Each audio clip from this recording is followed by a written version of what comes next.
क्या सच में मोदी जी ने 48 घंटे के लिए युद्ध रुकवा दिया? दुनिया इस समय एक बहुत बड़े संकट के बीच खड़ी है। मिडिल ईस्ट में हालात लगातार बिगड़ते जा रहे हैं।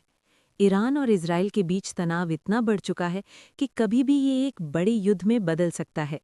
इसी बीच एक खबर तेजी से वायरल हो रही है कि नरेंद्र मोदी ने अपनी कूटनीति के दम पर 48 घंटे के लिए युद्ध रुकवा दिया। लेकिन सवाल यह है, क्या ये सच है या सिर्फ आधी सच्चाई? देखिए, भारत सीधे इस युद्ध का हिस्सा नहीं है, लेकिन फिर भी उसकी भूमिका बहुत अहम हो जाती है, क्योंकि भारत के रिश्ते यूनाइटेड स्टेट्स से भी अच्छे हैं और मिडिल ईस्ट के देशों से भी मजबूत हैं। ऐसे में जब दुनिया में तनाव बढ़ता है, तो भारत जैसे देश शांति बनाने की कोशिश करते हैं। अब बात करते हैं उस 48 घंटे की। असल में कोई ऑफिशियल सीज फायर अनाउंस नहीं हुआ है।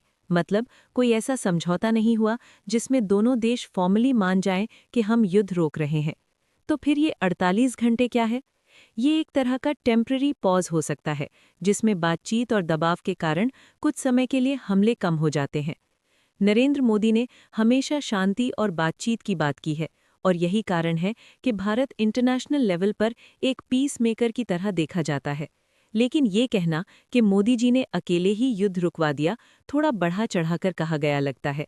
सच्चाई ये है कि दुनिया की बड़ी ताकतें और कई देशों की डिप्लोमेसी मिलकर ऐसे तनाव को कम करने की कोशिश करती हैं। अब सबसे बड़ा सवाल, क्या ये शांति आगे भी बनी रहेगी या फिर आने वाले दिनों में एक बड़ा युद्ध दुनिया को हिला देगा? क्योंकि अगर ये संघर्ष बढ़ता है तो इसका असर सिर्फ मिडिल ईस्ट तक सीमित नहीं रहेगा। तेल की कीमतें बढ़ेंगी, दुनिया की अर्थव्यवस्था हिलेगी और हर देश पर इसका असर पड़ेगा। तो आखिर सच क्या है?